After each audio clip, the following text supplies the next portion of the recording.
stealing, woo, wheeling dealing, limousine riding, jet flying, son of a gun. Yeah, yeah, yeah. Kurt Angle, yeah. Why, Triple H? You son of a I. Tell me why. And Tony Khan, this is also on you. I am going to ruin wrestling. Just get over it.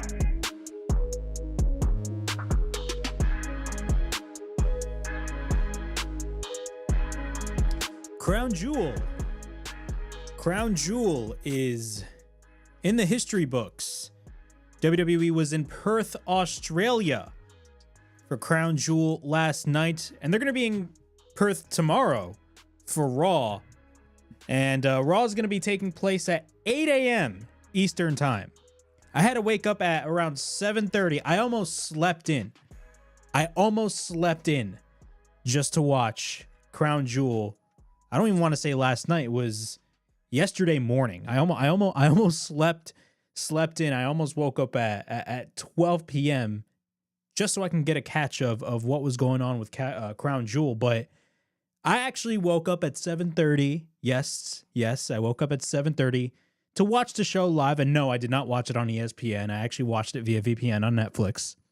That's why VPNs are cool. But I ended up watching Crown Jewel, and Crown Jewel, in my opinion, was a very, very, very good show. Crown Jewel, in my opinion, was 10 times better than WrestlePalooza. WrestlePalooza was a joke compared to Crown Jewel. Let's be honest with ourselves. Crown Jewel was fantastic last night, and a large portion of that has to do with the John Cena versus AJ Styles match. Everything about that match was pure perfection at the end of the day. Just pure perfection. Everything about it was just cool, because if you really want to take things into consideration, John Cena versus AJ Styles, they never disappointed anybody whenever they had a match together. They never had a bad match. And this is only their fourth match. Of course, their first match was in 2016 at Money in the Bank, then at SummerSlam 2016, then at the Royal Rumble in 2017. This was their fourth match. John Cena and AJ Styles, that was their fourth match. And if you were to compare this match that they had at Crown Jewel compared to the other matches, it's very different, but different in a good way, and different in a moment's perspective. From a moment perspective, this was fantastic. Now, from an in-ring standpoint, you could point to the SummerSlam match or the Royal Rumble match, but still, I mean, this match can go on par with all those other matches. This match was special for a variety of different reasons, not for the reasons that you might think. But we're going to be talking about John Cena versus AJ Styles right here on the WrestleHavoc podcast. Of course, it is Sunday, October 12th, 2025. I thank you guys so much for joining me on this edition of the show. Before we get into all this craziness, please make sure to like and subscribe to the WrestleHavoc channel right here on YouTube, in which we discuss everything in and outside of the squared circle. Make sure to like and subscribe for more content. And as the Virgo Free would say, ring that damn bell for more notifications. And also, if you guys are watching me on WNN platforms, that being on the Facebook page or on the YouTube channel, I thank you guys so much for watching me on those platforms as well.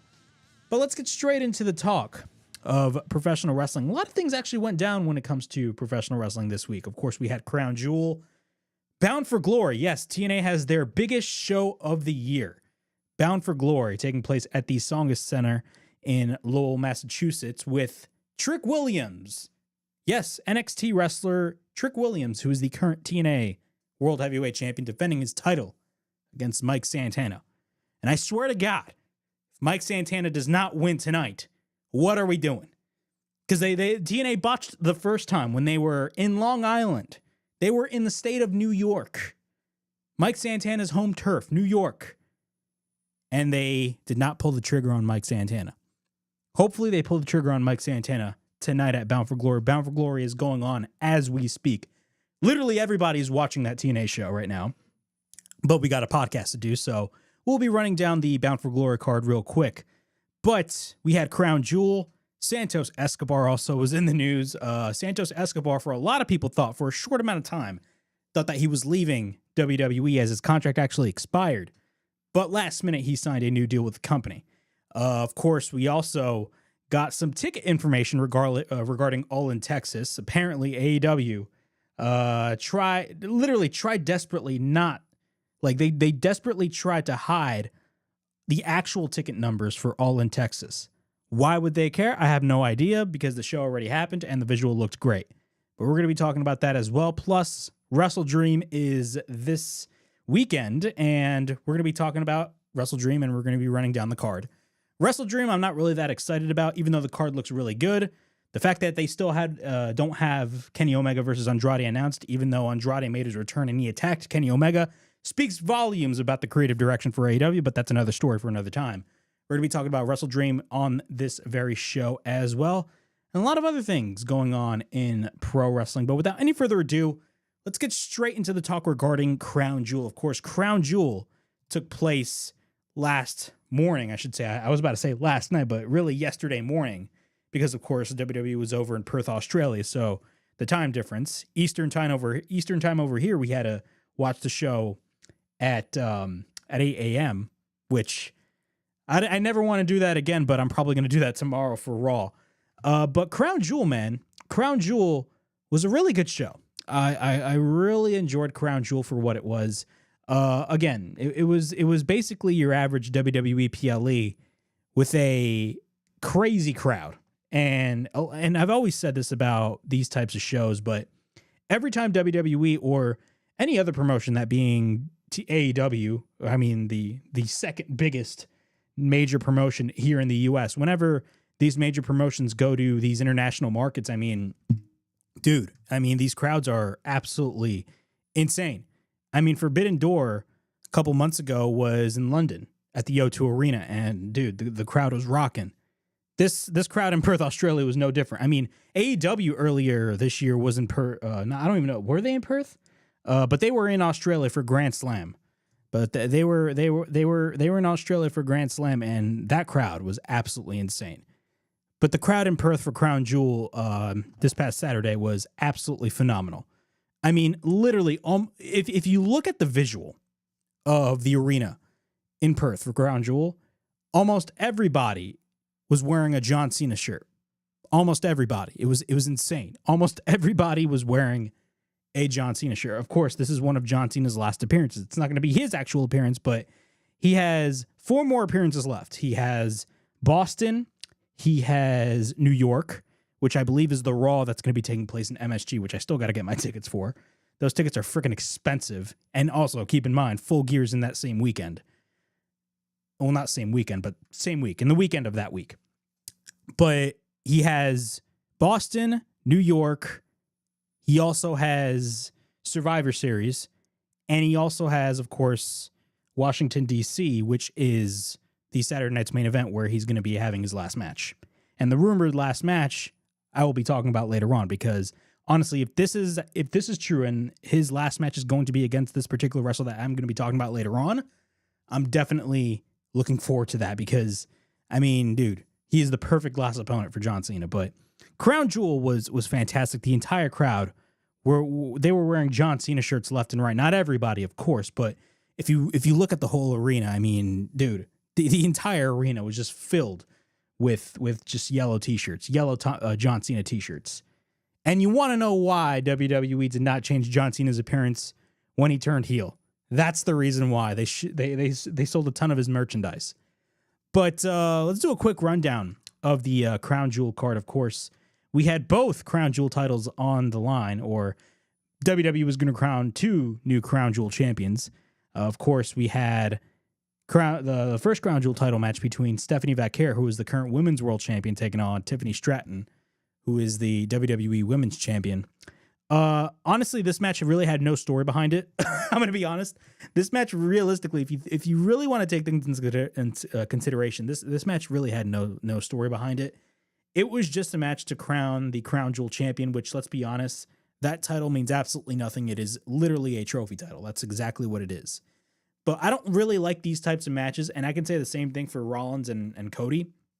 But if you have 2 of your 2 world champions wrestling each other, and then you're going to have one of the champions pin clean the other champion. I mean, to me, just from a creative standpoint, it's just a dud. But Stephanie Vaquer versus Tiffany Stratton, they had really good chemistry with each other for the time that they had. I thought it was a really good match, but I think that's really what it was. It was a match, and for the caliber of the talent that both Stephanie Vaquer and Tiffany Stratton have, I feel like they should have went a little longer. I feel like WWE kind of rushed when it came to this match, and you can tell when you watch it. But obviously, Stephanie Vaquer got the win because if you really think about it, if there's any women's wrestler that is super popular in WWE right now, it's Stephanie Vaquer. I mean, Stephanie Vaquer, there's just literally money written all over Stephanie Vaquer. Nothing against Tiffany Stratton, but I feel like Tiffany Stratton's women's title run has been kind of a disaster ever since she won it earlier this year. But Stephanie Vaquer won the Crown Jewel title. Bronson Reed faced off against Roman Reigns. Yes, Roman Reigns was on this card. You guys know that? Yes, Roman Reigns was on this card in an Australian street fight. And get this, Bronson Reed ended up getting the win. And keep in mind, this match actually opened up the show. Bronson Reed actually got the win, and he defeated Roman Reigns, which obviously, if you think about it, was probably the most logical choice that WWE could have made, because Roman Reigns, his availability is very limited. Keep in mind, Roman Reigns' availability is very limited, and Bronson Reed, of course, is here for the long haul. He's a part of the Vision with Seth Rollins and Braun Breaker, and clearly they see a lot of things in Bronson Reed, and I do not blame him. And easily, Bronson Reed beating Roman Reigns was the biggest win of his entire career. And it made total sense as to why they had Bronson Reed go over in this match against Roman Reigns.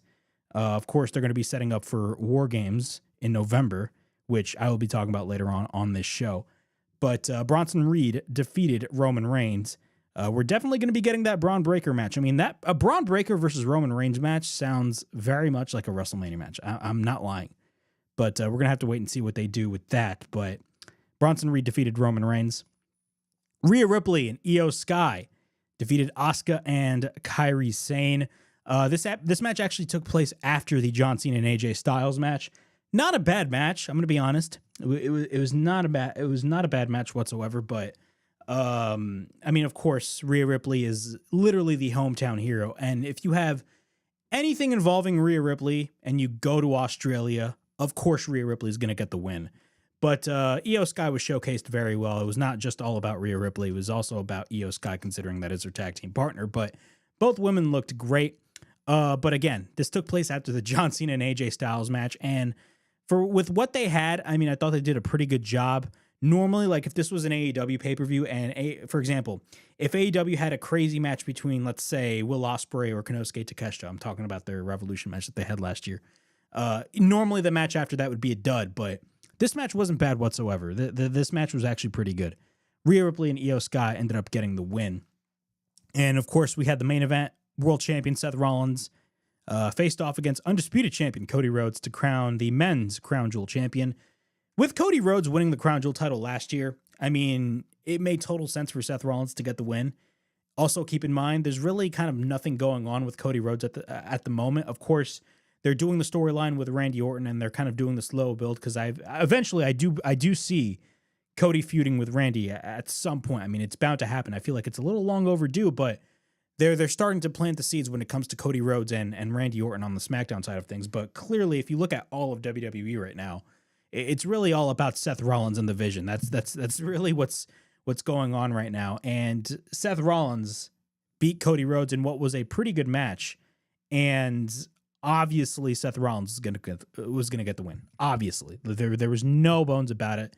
There was no way Cody Rhodes is gonna get the win in any way, shape, or form. And Seth Rollins actually got the job done by himself. He got the job done by himself and actually beat Cody Rhodes clean, which was crazy to think. But Seth Rollins ended up winning the Crown Jewel title. But the number one match that I really want to talk about, is John Cena versus AJ Styles. That was literally the number one match that I was just super excited about. Keep in mind, this was a match that was essentially set up on social media. Like, there was no real actual build. Like, John Cena wasn't available for the build for this match. But the video packages that WWE put out about regarding John Cena and AJ Styles was just flat out fantastic, in my opinion. Of course, they not only mentioned their history back in 2016 when AJ Styles first came into the company, and keep in mind, AJ Styles' first year was 2016, but he'd wrestled like 11 years prior in TNA. Not only that, AJ Styles had a phenomenal first year in the WWE. A lot of people say, you know, if you compare it to like Kurt Angle also had a fantastic first year, but AJ Styles is definitely up on that upper echelon. But they also in those video packages showcase the history of John Cena being the face of WWE and AJ Styles being the face of TNA. They really relied heavily on that ideology of both men being the faces of their respective promotions. And they're mentioning that now because, of course, they have the ongoing partnership with TNA as we speak. But that was a nice touch. But then we got to the match. And this wasn't your ordinary, like, match that you would get. Like, this was something special. So we had John Cena and AJ Styles. And AJ Styles came out to his classic TNA attire. Think about this. AJ Styles came out to his classic TNA attire. He ditched the tights and went for the trunks, or the base or the biker shorts, whatever you want to call them. He ditched the tights and he went for the trunks. And it's a weird visual considering like AJ Styles is much older now, but still, that was still a cool visual. And not only that, the attire that he's wearing is the exact same attire. Keep in mind, this is actually a fun fact. The attire that AJ Styles is wearing is the exact same attire that he wore on TNA's debut show on Spike TV. All the way back in 2005. Keep in mind, this is like literally 20 years ago. 20 years ago. And also, another fun fact about this is the last appearance, the last visual that you saw of WWE on Spike, because keep in mind, Spike TV was like the prior broadcast partner for WWE before they moved to the USA Network. Couple days prior was the last Raw on Spike, and the last visual you saw was John Cena, I believe, getting planted through a table, and Eric Bischoff holding the WWE title because they were setting up a match between Eric Bischoff and John Cena at the Homecoming show, which is the first Raw back on USA back in 2005. But the last visual of WWE Raw was John Cena, and essentially the first visual, not really the first visual because they had like they had a video package on that first TNA show on Spike, but the first wrestler you saw come out to the Impact Zone was AJ Styles, and the attire that AJ Styles is wearing is that exact same attire, which was such a nice touch. And that was literally 20 years ago. 20 years ago. I believe the first Impact on Spike was October 1st of 2005. So this was on a weekend. I looked it up. It was on a weekend because Spike didn't put TNA on Thursday immediately. They were on Saturdays, and then they went to Thursdays a couple months later. But still, and I believe AJ wrestled Roderick Strong in that first match. He wrestled Roderick Strong. Yes, Roderick Strong, 20 years ago on the first TNA Impact on Spike. It's a really good episode. I actually went back and watched it. I remember that episode vividly. But that was a really amazing visual.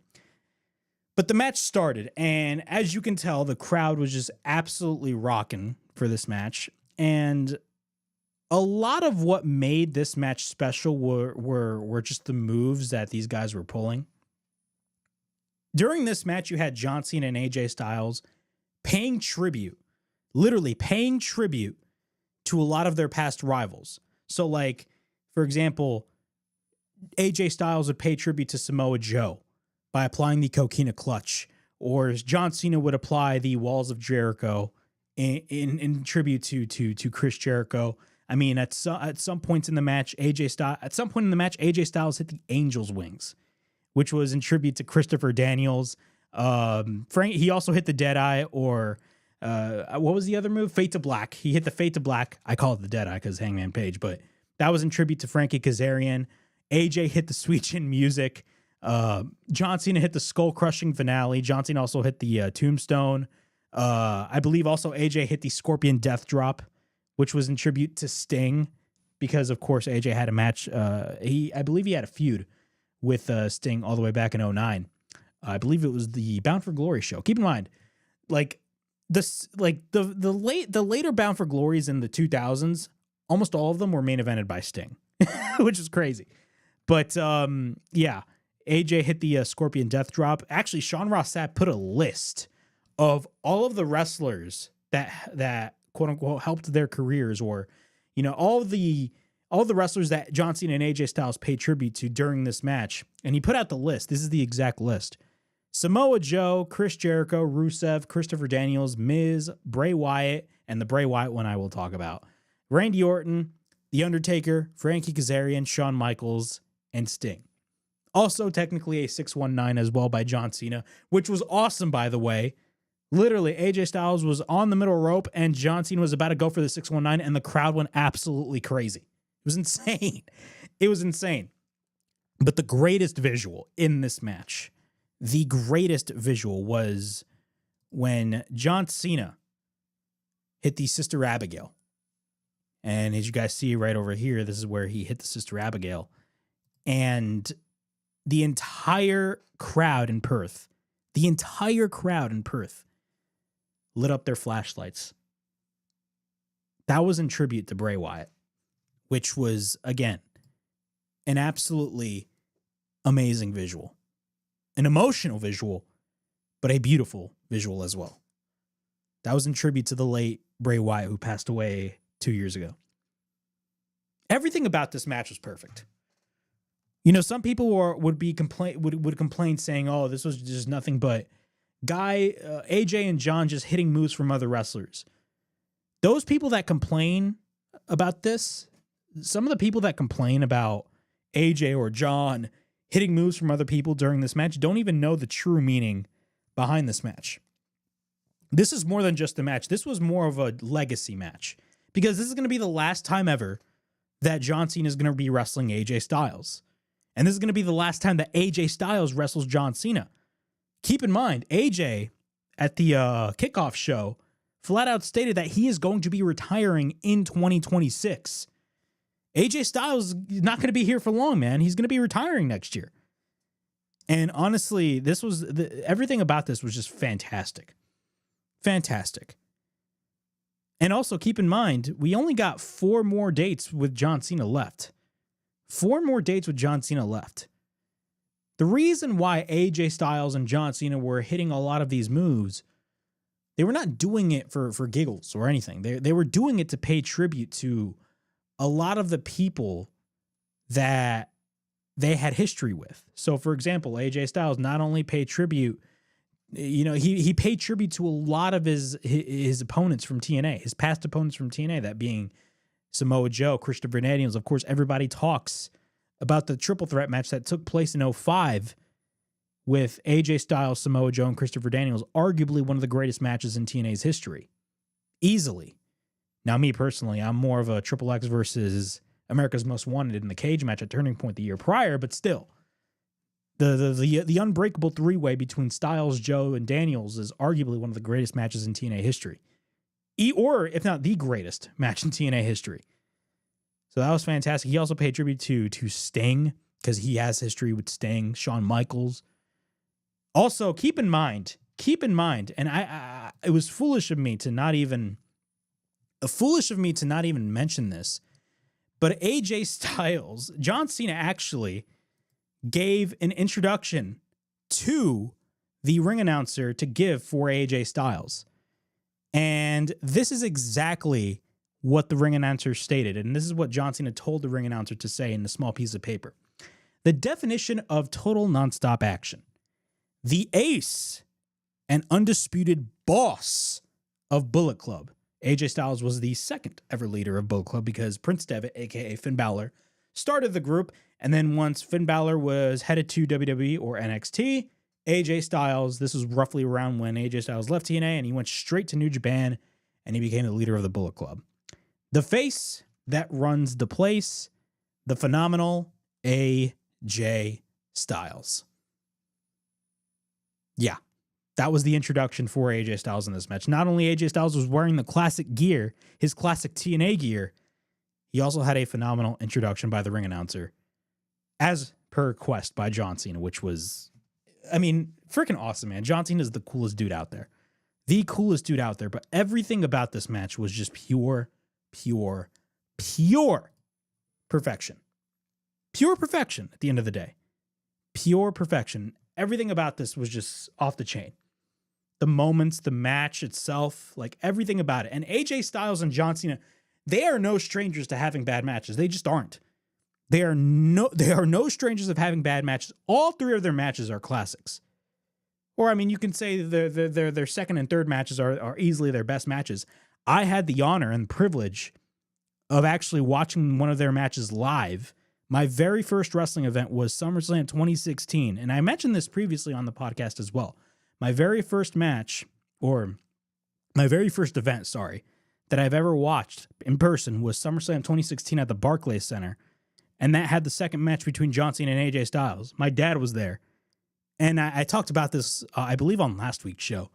But I can vividly remember my dad explaining to my mom as we got back from New York, talking about how good of a match John Cena versus AJ Styles was. Like, that's how mesmerized he was with that match.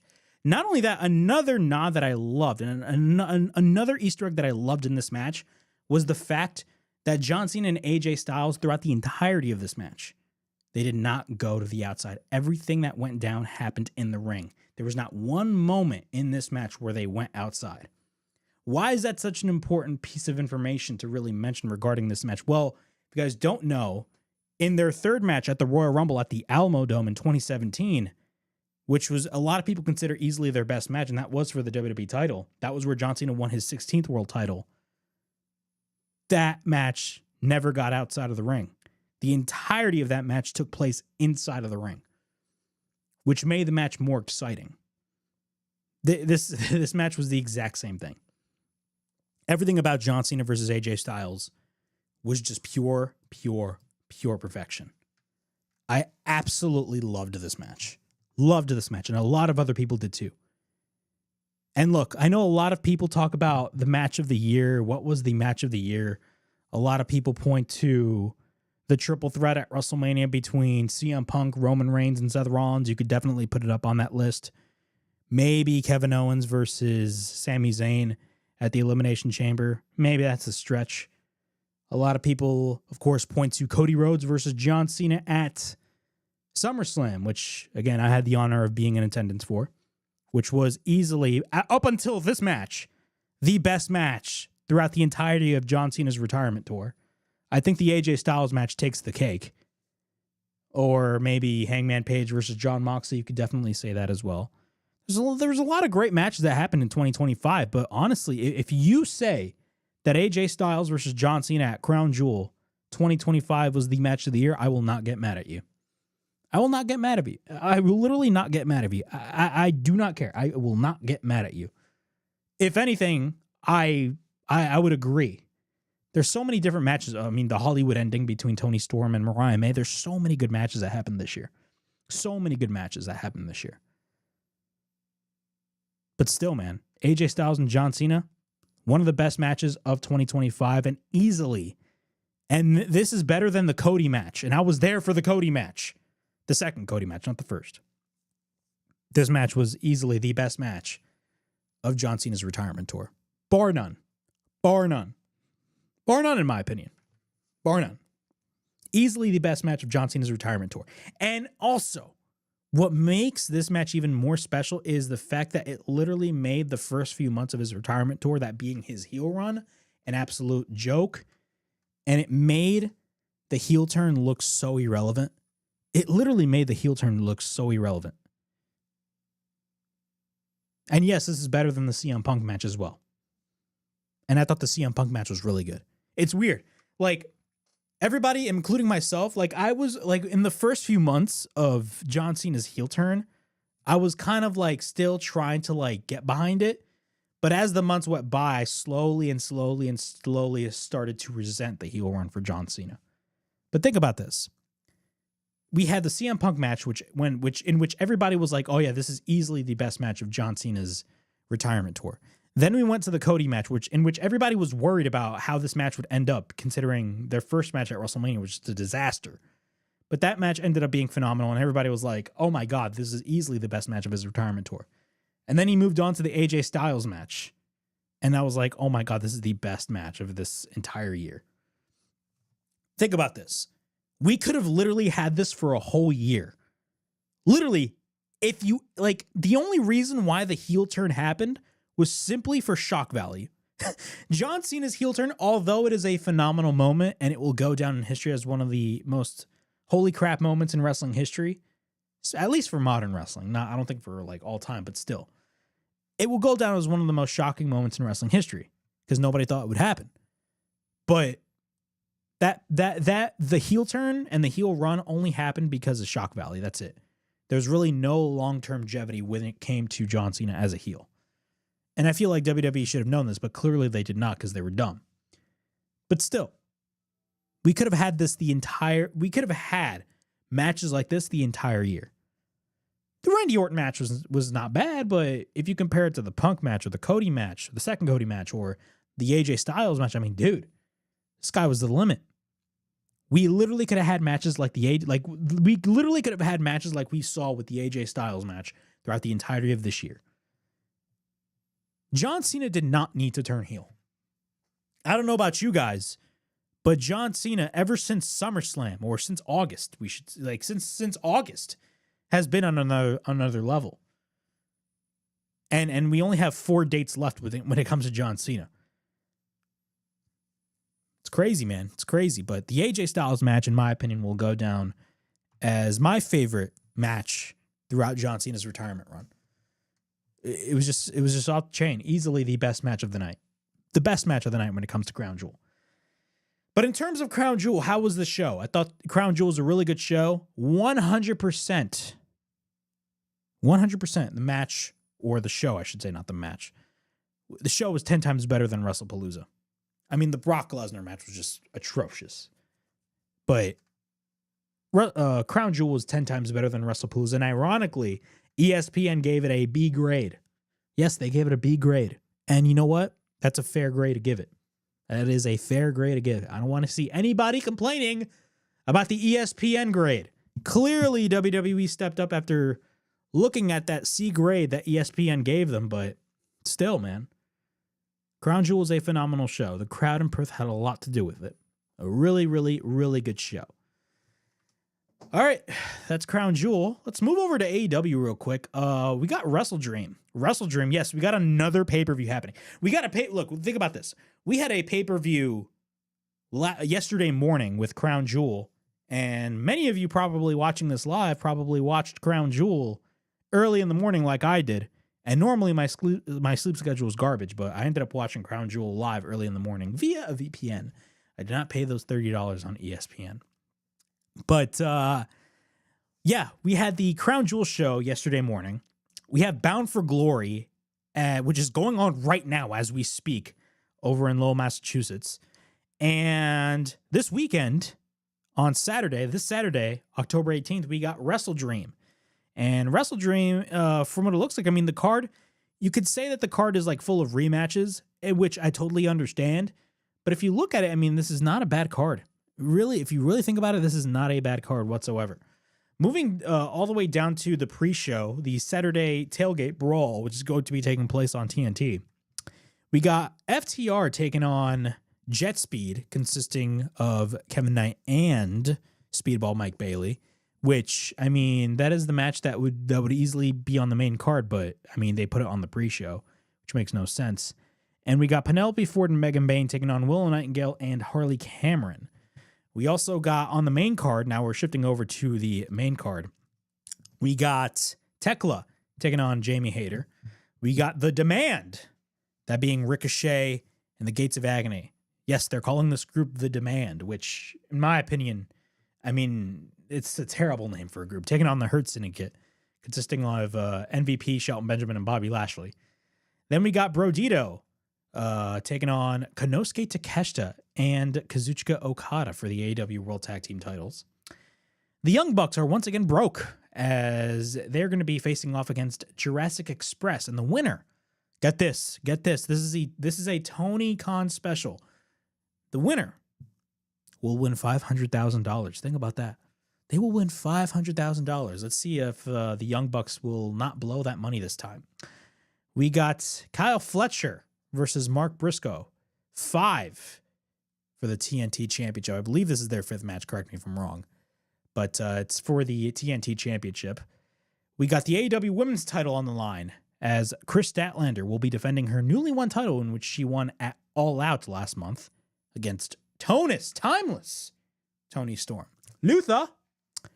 And we got the World Championship on the line as Hangman Page will be defending his title against, and yes, I'm going to call him this, the Samoan submission machine, Samoa Joe. Which, look, I know a lot of people didn't really like the reason behind as to why these guys are feuding, but a Samoa Joe and Hangman Page match, dude, sign me up. Samoa Joe, even at his age right now, is still really good at what he does. I'm a big Samoa Joe fan. I will forever be a big Samoa Joe fan. But Hangman Page will be facing off against Samoa Joe for the AEW World title this Saturday at WrestleDream. And of course, we got the big match, and from what it looks like, this main event WrestleDream, regarding what you think. Maybe Hangman Page and Samoa Joe main event, but maybe Darby Allin and John Moxley. But Darby Allin will be taking on John Moxley once again in an I Quit match. Yes, this time it's going to be an I Quit match. And these guys are going to beat the living hell out of each other, and they're literally going to kill each other. I mean, like, AEW is known for their violence, and like John Moxley is known to bleed a lot in his matches. Darby Allin is just one crazy fella. Like, this guy, like, went to Mount Everest. He climbed Mount Everest, and a lot of people were worried for his health, but he ended up surviving Mount Everest and came back. But Darby Allin's going to be facing off against John Moxley, and I definitely do see Darby Allin getting the win. I do not see John Moxley, losing or winning, I should say. I mean, I do not even see Darby Allin saying I quit, but yeah, Darby Allin's going to be facing John Moxley in the I Quit match. And I believe at New York Comic-Con, Darby Allin actually attacked John Moxley during a panel, which was hilarious, but that was floating around social media as well. But Darby Allin will be facing John Moxley in the I Quit match this Saturday at WrestleDream, which, I'm going to be honest, WrestleDream, even though I'm not that excited for the show, WrestleDream looks like it's going to be a pretty good show. I mean, AEW never disappoints on pay-per-view. So we're going to have to wait and see what happens. But this is a pretty much stacked card. But one thing I will say, one complaint that I do have is, why isn't Andrade versus Kenny Omega not on this card? That's my big question. Because you literally had Andrade making a return to AEW 2 weeks ago. He returned to the company 2 weeks ago. And what happened? What happened? He attacked Kenny Omega. And you would think after he attacked Kenny Omega, we'd get a match between Andrade and Kenny Omega. No. We did not get a match between Andrade and Kenny Omega. And we're probably not going to be getting a match between Andrade and Kenny Omega at WrestleDream. Like, bro, if there's one thing that I can complain about AEW, is that AEW just does not know how to follow up on things. And like, the perfect way to follow that beatdown by Andrade to Kenny Omega is booking a match between Andrade and Kenny Omega at the frickin' pay-per-view, and they didn't do that. Like, bro, Andrade just came back to the company. Like, give him a really good first match that he can win. Like, Kenny can survive a loss at this point in his career. Kenny can survive a loss. You got to give that win to Andrade. But no, they didn't even book the match. And they're probably not going to book the match for this pay-per-view, which makes no sense. Book the match, please. Book Andrade versus Kenny Omega. They're probably not going to do that. They're probably going to add 10 other matches on this card. Not that this card already has, on the main card, has already 8 matches. They're probably going to add 10 matches more on this card that mean absolutely nothing, because they always do that the week of the pay-per-view. They always add matches that mean absolutely nothing a couple days prior to the pay-per-view. They're probably going to do that. They're probably going to add matches last minute and not even care about Andrade versus Kenny Omega. Meanwhile, I've been wanting to see that match. Like, bro, I want to see that match. Why aren't you putting it on WrestleDream? Why? Put it on the card. Put it on the card. My camera's shaking at this point. That's how pissed I am, but whatever. But that's WrestleDream for you guys. In my opinion, pretty good show. Definitely excited about it, but not really as excited about it, because like it's your typical AEW pay-per-view, and you just know they're going to deliver. All right, moving on with the WrestleHavoc podcast. Once again, it is Sunday, October 12th, 2025. Thank you guys so much for joining me on this Sunday night. It is actually really rainy where I'm at right now. Really rainy. Of course, Bound for Glory is taking place as we speak. Bound for Glory is happening at the moment. I don't know what's going on I don't have the pay-per-view pulled up, but I'm definitely gonna catch it. If you guys want, I'll do a quick rundown. But before we get into that, please make sure to like and subscribe to the WrestleHavoc channel right here on YouTube, in which we discuss everything in and outside of the squared circle. Make sure to like and subscribe for more content.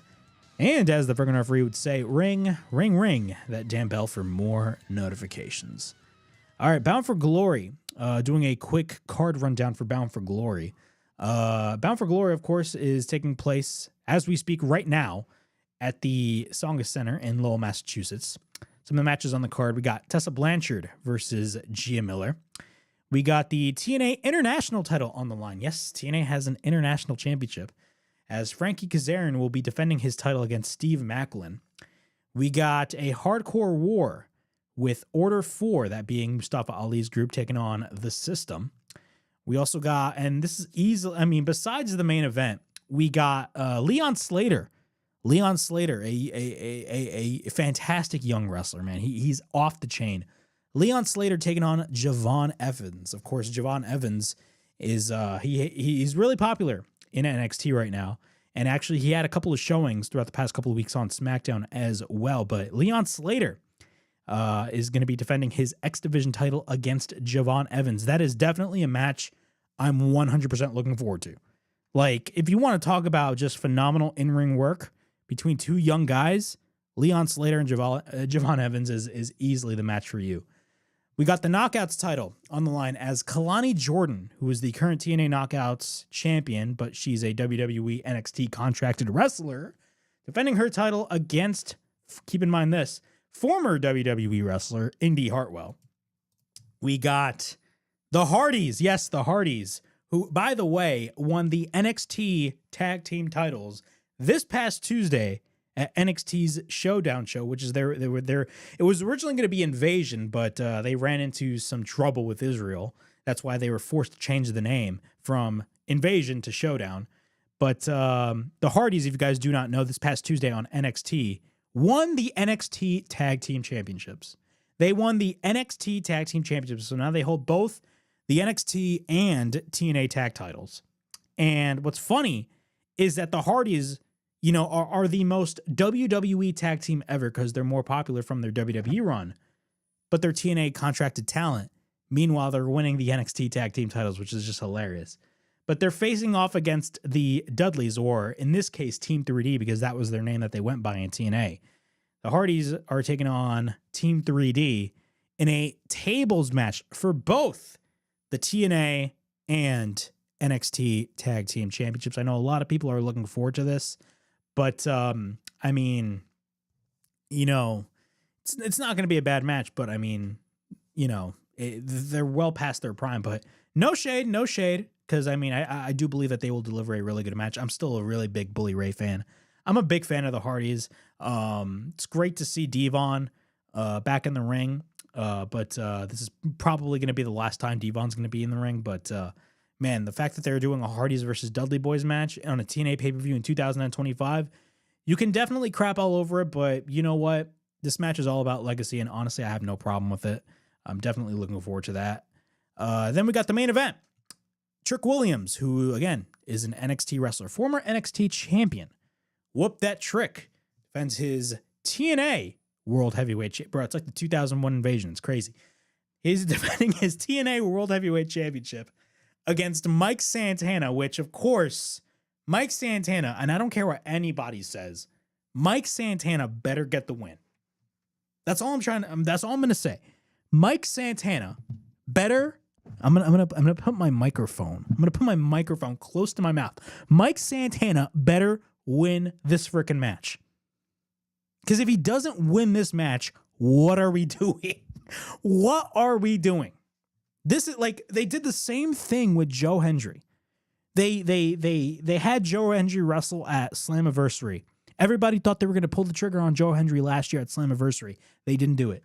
Then we shifted over to Bound for Glory. Everybody thought that TNA was finally gonna pull the trigger on Joe Hendry. They didn't do it. You would think that they would pull the trigger on Joe Hendry at the biggest show of the year, that being Bound for Glory. No, but they didn't do it. They had to wait up until Genesis.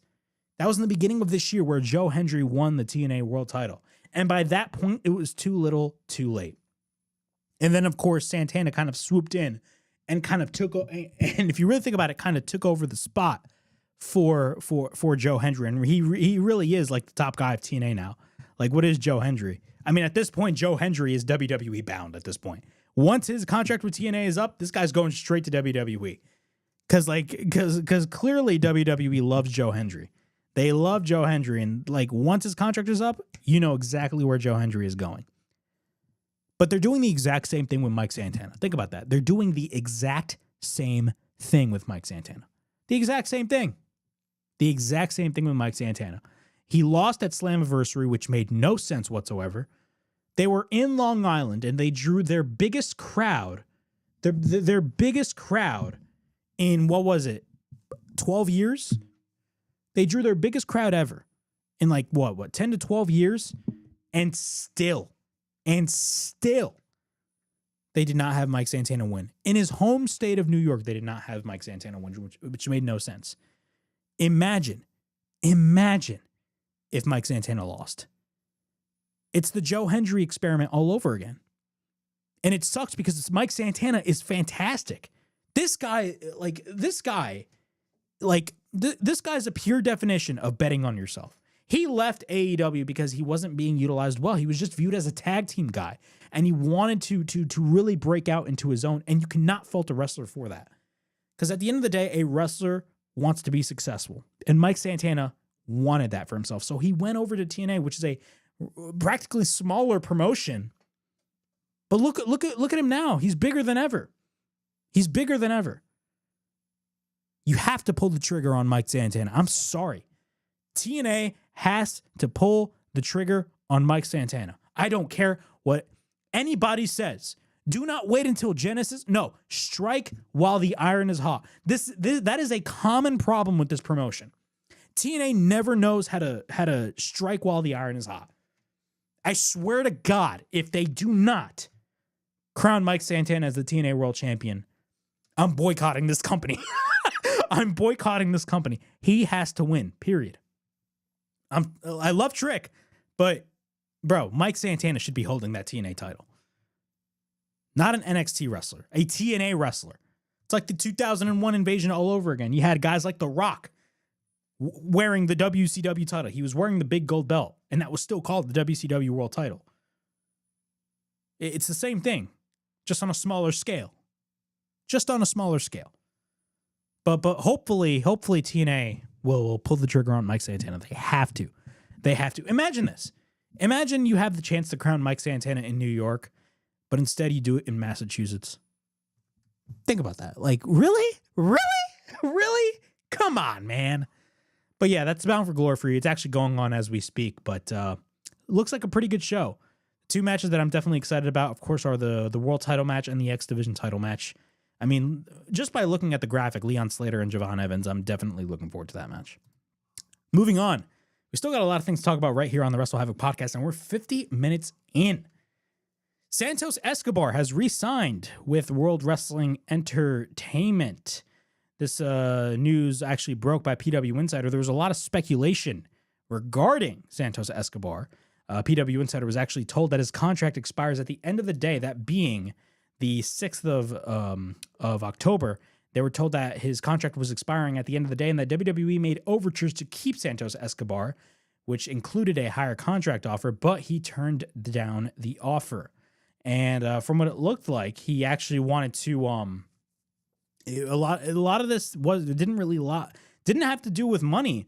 If anything, it had a lot to do with his stance from a creative standpoint.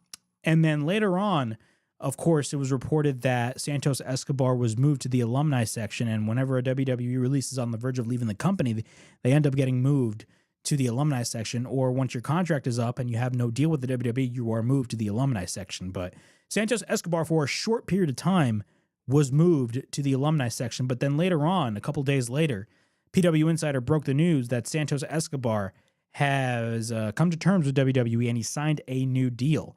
PW Insider can confirm that WWE and Santos Escobar have come to terms on a new deal and that he is back with the promotion just days after his contract expired. That left the second-generation lucha star a free agent. PW Insider was told that WWE management considered Escobar's creative concerns and that they are told made Escobar a sizably larger offer than any of their previous overtures. And at that point, Escobar agreed to the terms. The belief is that they came to an agreement late the day before.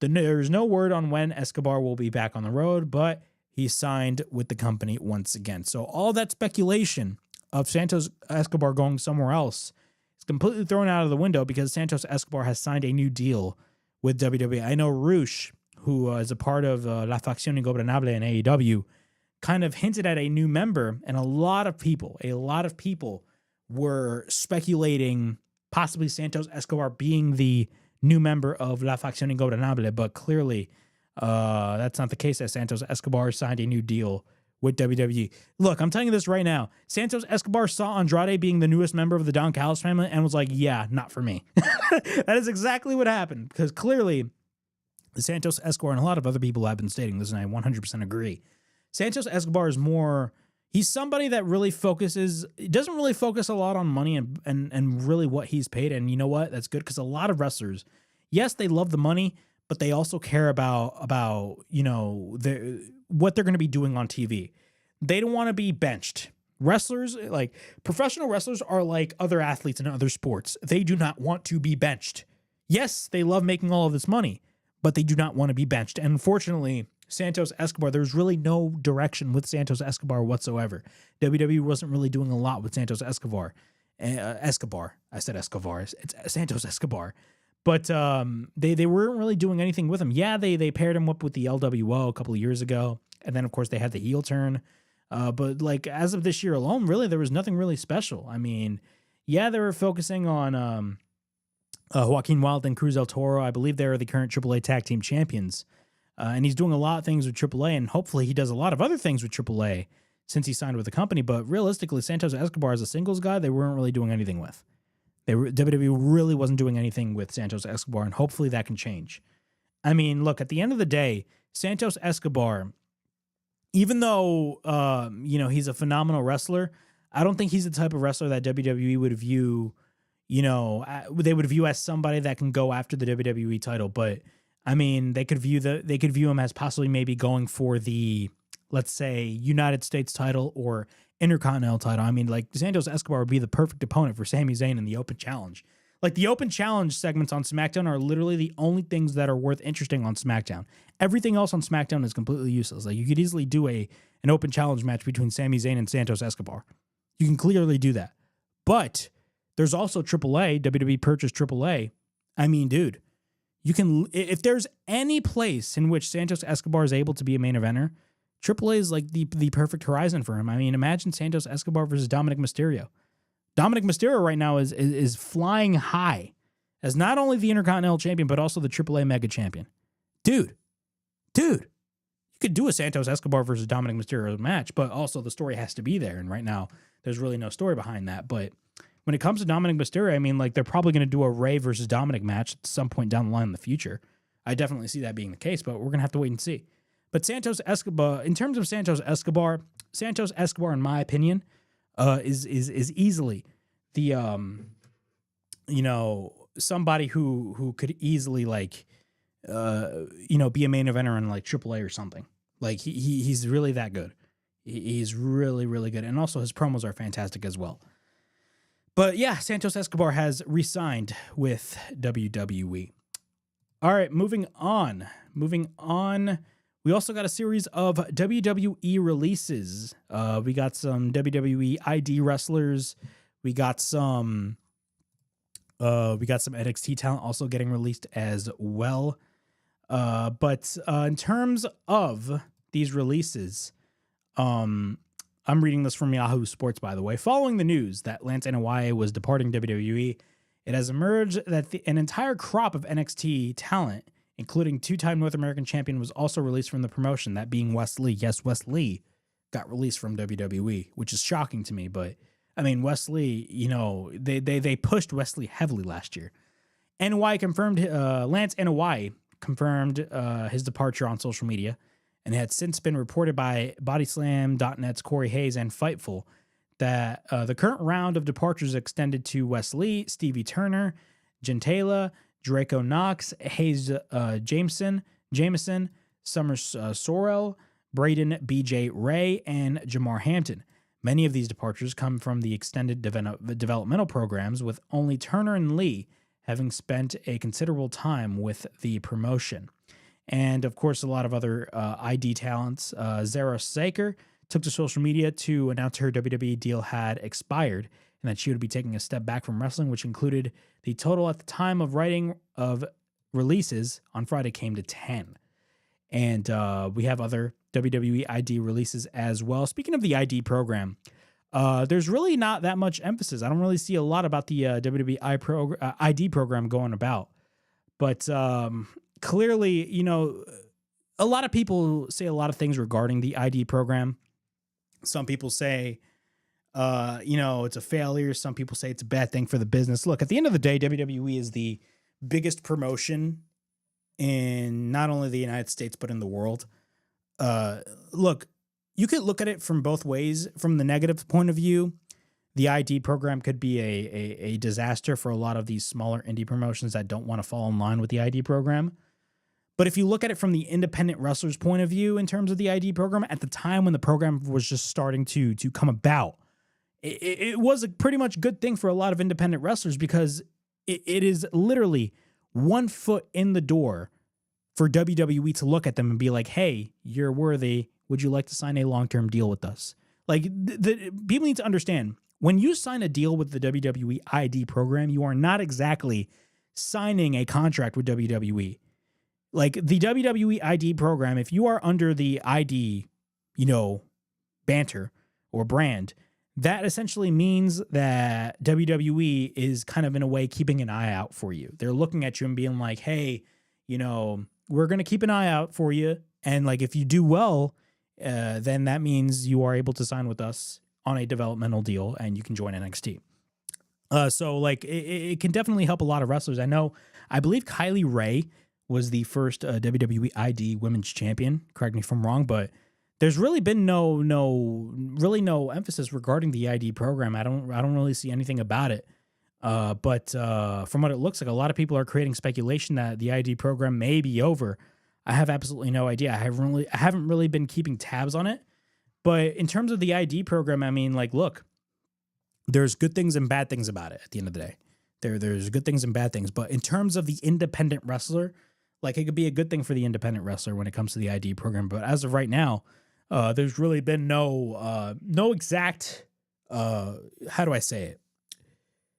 No exact direction when it comes to the ID program at this point. Like, all we knew was that, like, if you are an ID wrestler, you could possibly wrestle on their Evolve show, which is the show on Tubi. But yeah, those are the NXT releases. But the most shocking release out of all of the releases is Wes Lee, because like, he's been in NXT for a while at this point, and the fact that Wes Lee got released, I mean, it's crazy. I mean, you would think WWE or NXT would have plans for Wes Lee, but clearly they didn't. And he's a former North American champion. It's crazy to think, but that out of all of the releases, because a lot of the releases that took place are relatively unknowns. Most of them are unknowns, but Wes Lee was the most known out of all of them. We got the rumored last match for John Cena. Yes, John Cena is in the news. And of course, we're nearing towards his last match. And Dave Meltzer of the Wrestling Observer is reporting that there could be a first-time ever match for John Cena at Survivor Series, and he could challenge Dominic Mysterio for the Intercontinental Championship, which is the only title that's keeping John Cena from being a Grand Slam champion. Which, yes, that is true. Out of all the titles that John Cena has won, the Intercontinental title has been one of those titles that just John Cena like hasn't won at all. Like, he's won the WWE title, World title, U.S. title, tag team titles. Like, he's won every single title that you could think of, but He has never won the Intercontinental title. A Dominic Mysterio versus John Cena match sounds very intriguing. But the rumored match for his last match at the Saturday night's main event, the rumored last match could be, think about this. The rumored last match for the Saturday night's main event could be Gunther. Yes, Gunther could be the last match for John Cena, which honestly is not a bad idea whatsoever, because Gunther, and I've always said this about Gunther, but Gunther's not just good from an in-ring standpoint, but he's really good at making other people look good. Like, Gunther could literally wrestle somebody that's just flat out terrible, and he could still make that person look good. Like, that's how good Gunther is. Like, he wrestled Goldberg in what was Goldberg's last match. We do not know if, I mean, most likely that is Goldberg's last match, but after the comments that he made on Ariel Helwani's show, I mean, dude, you never know. He may have another last match, but you never know. But the Goldberg match was fantastic. The match that he had with Goldberg was really, really, really good. And Gunther facing John Cena in John Cena's last match, honestly, is not a bad idea either. I mean, with John Cena could, dude, I'm being honest. I mean, Gunther and Cena could have a banger match as a last match at that Saturday night's main event. But in my opinion, we're going to have to wait and see. Definitely curious. Now, speaking of Saturday night's main event, we actually have, there's another Saturday night's main event happening in November. And that is actually going to be taking place November 1st in Salt Lake City, Utah. And we actually have some rumored matches for that Saturday night's main event. And it's actually going to be leading towards our next topic, which is going to be Survivor Series. So we got 3 rumored matches for Saturday night's main event. And those 3 rumored matches are the undisputed WWE title #1 contenders match, Drew McIntyre versus Jacob Fatu, which clearly Drew McIntyre would be winning this match, considering Jacob Fatu is rumored for War Games, in which we will be talking about later on. We got the women's title on the line, as Tiffany Stratton will be defending her title against Jade Cargill. Yeah, that's the rematch from SummerSlam, and honestly, I'm not really looking forward to that match. That match happened. That match just finished. That match did not even last long at SummerSlam, if I can recall. And then we also got the World Heavyweight title match between Seth Rollins and CM Punk. Now, you're probably wondering why we're getting a Seth Rollins versus CM Punk world title match at Saturday night's main event. You would think that match would take place and they would slowly build to that match to maybe like a WrestleMania, which is clearly what they're doing. But when I first heard about this rumor, I was like, wow, that early? I feel like WWE realized that they can't drag this all the way to WrestleMania. But then if you look at the rumored members for the War Games match on the heel side, then it all makes sense. So if you guys do not know, there's a rumor about the possible members for the War Games match that is going to be taking place at Survivor Series, because Survivor Series, of course, is going to be having the War Games matches. So according to Dave Meltzer of the Wrestling Observer, the rumored lineup for the men's War Games match, because clearly the Vision is going to be involved. On the babyface side, you're going to have Roman Reigns, CM Punk, Jacob Fatu, Jey Uso, and probably either LA Knight or Jimmy Uso. And on the heel side, they're going to be taking on Seth Rollins, Braun Breaker, Bronson Reed, Brock Lesnar. Yes, Brock Lesnar. He's not going to be an official member of the Vision, but he's going to help out the Vision. And this is the most shocking name out of all, Austin Theory. Austin Theory, yes. Austin Theory has been out for a while at this moment. And this is probably going to be, this is not going to be the night where he returns, but when I first heard this rumor, I was like, Austin Theory? That just makes no sense. Who cares about Austin Theory, with all due respect? But if you look at the Saturday night's main event card for the November 1st show, and if you really line things up, you'll kind of understand where they're going. So they have Seth Rollins versus CM Punk for the World Heavyweight Championship. A lot of people are wondering why they're going to book that for a Saturday night's main event.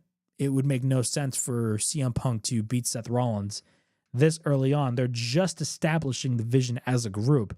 It makes no sense for Seth Rollins to drop the world title to Punk at this moment.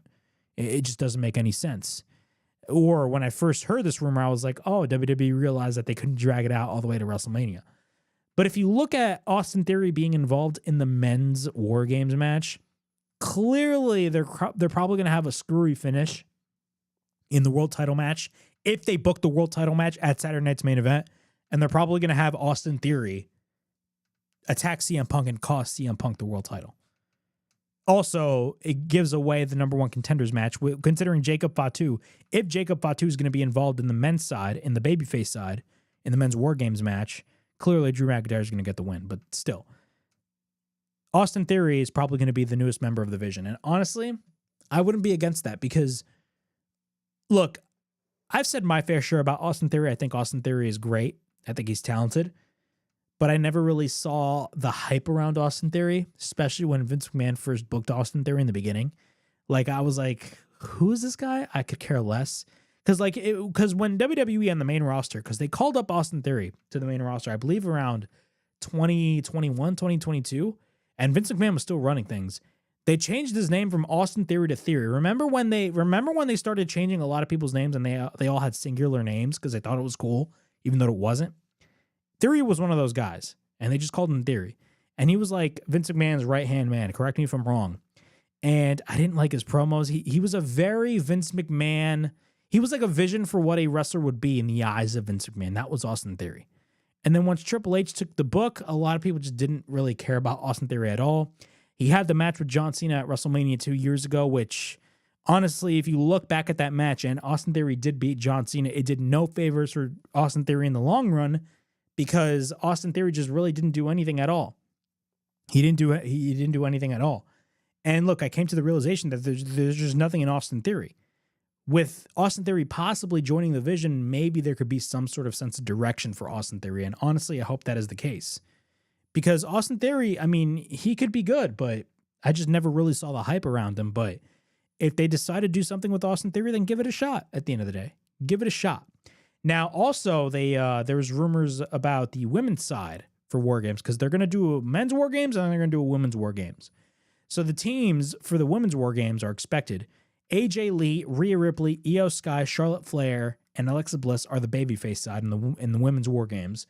And on the heel side, we got Becky Lynch, Asuka, Kairi Sane, Nia Jax, and Lash Legend. Now, when I first heard of Lash Legend, and keep in mind, I do not watch NXT consistently. The last time I saw Lash Legend was like a couple years ago, and this was during the beginning of like 2.0. Yes, remember? They used to call NXT 2.0. Remember when they chopped the head off of NXT Black and Gold and they turned it into NXT 2.0? Bro, that was a horrible decision. But Lash Legend was one of those people in the early 2.0 days, and she was god-awful. Now, from what I hear, she has improved drastically. Like she has improved like crazy in the ring. So if they decide to call up Lash Legend, then you know what? Call her up. I haven't seen anything as recently when it comes to Lash Legend, but I've heard a lot of positive things regarding her. So I can't really judge. But Lash Legend may be called up to the main roster as well. But those are the rumored lineups for War Games as we speak. Honestly, it's pretty promising. I know a lot of people are tired of the War Games concept for Survivor Series. Me personally, I'm not. Because, like, you know, everybody wants the 5-on-5 Survivor Series matches back. But, I mean, like, it's the same thing as War Games, essentially. If you realistically think about it, you know, it's kind of, in a way, kind of similar to the War Games. Because it's 5-on-5. You know?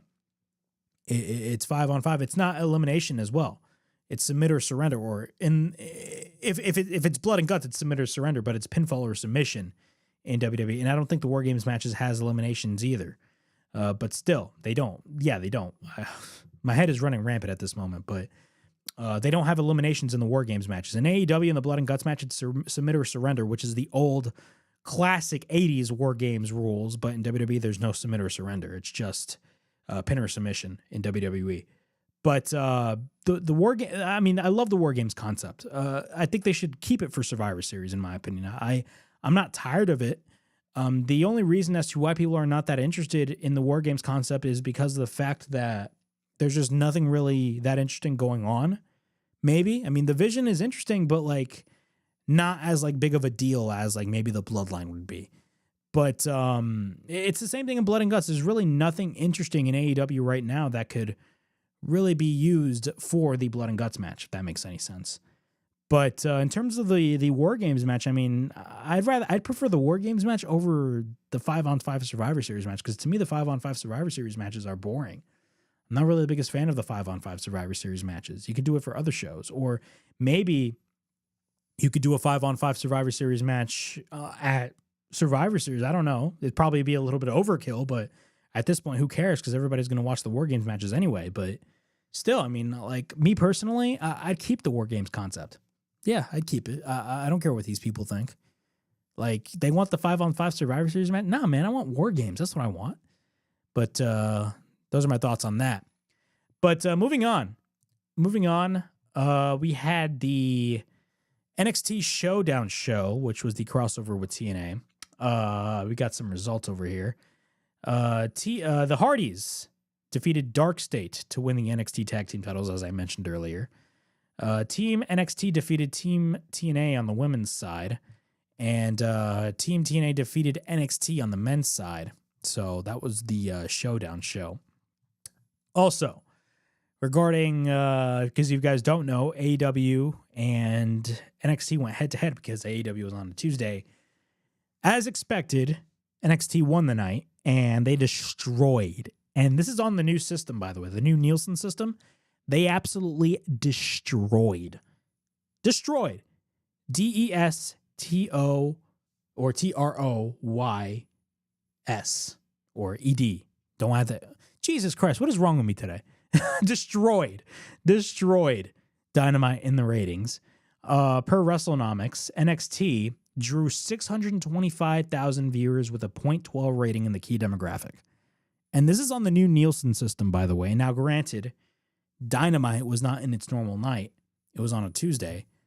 But Dynamite drew its lowest rating ever in the show's history. Lowest rating ever in the show's history. And they averaged 321,000 viewers with a .07 rating in the 18 to 49 demographic. Yeah, NXT destroyed AEW in the ratings.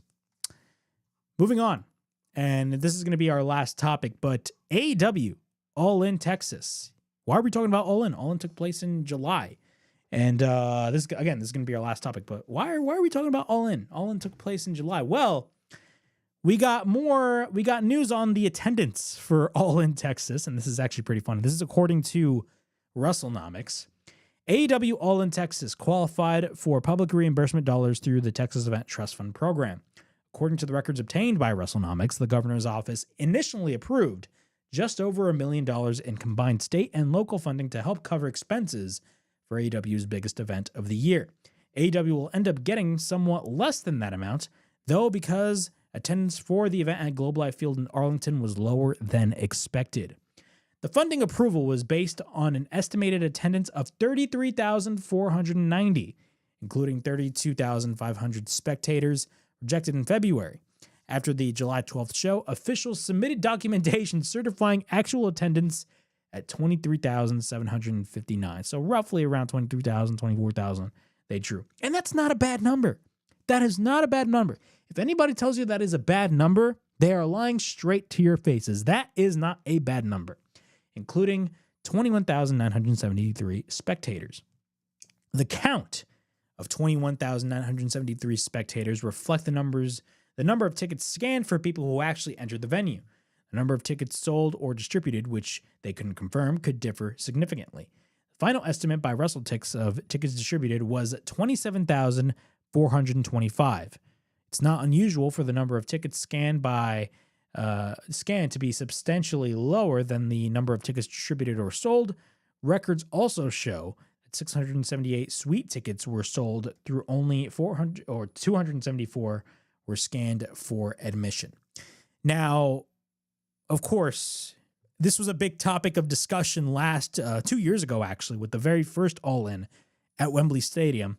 Everybody was debating whether or not what is the real number? Was it 80,000? Was it 70-something thousand? Was it 60,000?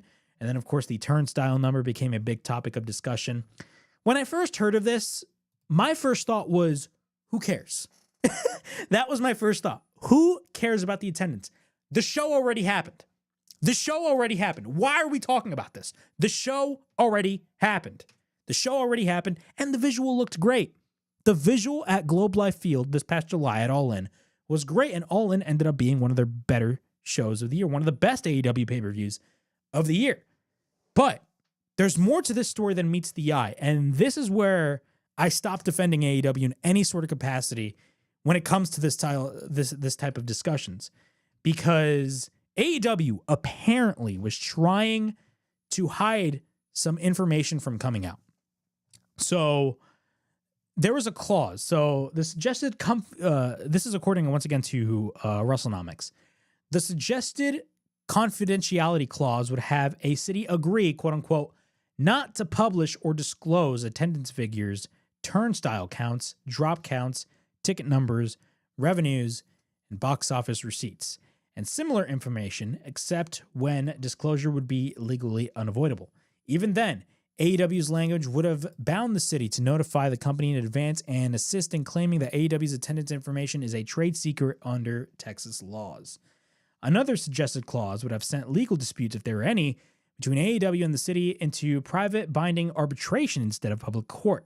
Like, at least of some of its talent contracts, AEW wanted its counterparty to waive its right to a jury trial and handle litigation and only in private with AEW's chosen arbitration provider, JAMS. And later on, they talked about essentially one draft of the contract shows suggested changes from a member of AEW's legal team that highlights the company's efforts to control information. AEW sought to insert provisions that would have committed the city to keep secret any attendance information and help AEW may trade secret claims if there is any legal requirement to publicly reveal the numbers. Yeah, that's really, if you really think about it, that's not a good look on AEW if you really think about it.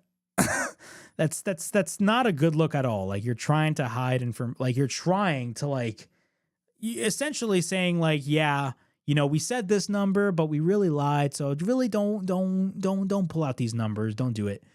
To me, that's kind of stupid. Like, bro, if you drew 23,000 people, just say you drew 23,000 people. You know, I mean, WWE, and what's crazy is that WWE does the same thing.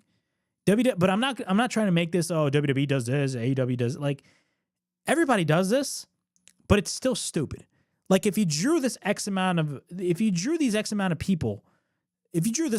of people for a certain show, just say the exact number, or maybe round it up, maybe by 1,000. Like, dude, if you say you drew 23,000, if you drew 23,000 people, say you drew 25,000 people. You know what I'm saying? Don't say you drew around 30,000 people. You know what I'm saying? But still, it's just kind of stupid for AEW to do that, and it makes AEW look really bad. It makes AEW really bad in the process, in my opinion, at least. It's just kind of stupid, and there's no defending that whatsoever. But the attendance for All In, you know, being a topic of discussion in October, when the event happened in July, is really stupid at the same time. I mean, the show already happened. Why is this a big topic of discussion? I understand AEW wanting to hide information is a bad look, and I totally understand that. I totally understand it. It's 100% a bad look, and I 100% agree with anybody that doesn't like this. And I agree. I don't like this either. But again, the show happened in July. It is October. Let's just move on. Can we just move on already? I don't know why this is a big topic of discussion, but it is what it is. Drawing 23,000 people in the baseball stadium is not a bad look whatsoever. It's really not a bad look whatsoever, in my opinion. It's a relatively good number, and for a promotion like AEW, which is the number 2 promotion in the United States, I know that pisses a lot of people off, but it's true, and they will continue to be the number 2 promotion in the United States. It's not bad. It's not a bad number. It's the fact that they're trying to hide the real number and wanting to keep that a secret. That's the problem. Especially after you go on record and you're stating that hey, we drew roughly around 30,000 people. I mean, it's kind of stupid. It's really stupid, but that is AEW for you. And look, WWE it doesn't shy away from it. Every promotion does this crap. I don't like it, but it is what it is. This is garbage, but whatever. I mean, the show happened in July, and the show was a really good show, so who honestly cares? Who honestly cares? But yeah, that was the WrestleHavoc podcast from Sunday, August 12th, 2025. We definitely talked about a lot of things regarding professional wrestling, man. We talked about a lot of things regarding professional wrestling, man. A busy week for wrestling, man. We had Crown Jewel last night. Bound for Glory, the TNA show. TNA's biggest show of the year is happening as we speak at the moment. I don't know what's going on as we speak right now. I got to go back and watch. Or not go back and watch. I haven't even watched the show yet. What the hell am I talking about? Jesus Christ. I'm literally all over the place. And also we got WrestleDream. WrestleDream is this Saturday. Pay-per-view after pay-per-view after pay-per-view after pay-per-view after pay-per-view, man. It's... Dude, when are these pay-per-views... Like, bro, when is this going to stop, man? Bro, I just want a break at this point. But, hey, man, we got a lot of wrestling, man. We got a lot of wrestling to talk about. And I assume this week is probably going to be a newsworthy week as well. But, yeah, that was the WrestleHavoc podcast from Sunday, October 12th, 2025. Please like, subscribe, comment down below. Push that bell for notifications. I'm going to look out for more videos right here on the WrestleHavoc channel in which we discuss everything in and outside of the squared circle. Make sure to like and subscribe for more content. And as the friggin' referee would say, ring, ring, ring that damn bell for more notifications. As always, it is yours truly, Flamin' Rick Ricky DeRays, signing out. I'll see you guys all next week. Peace.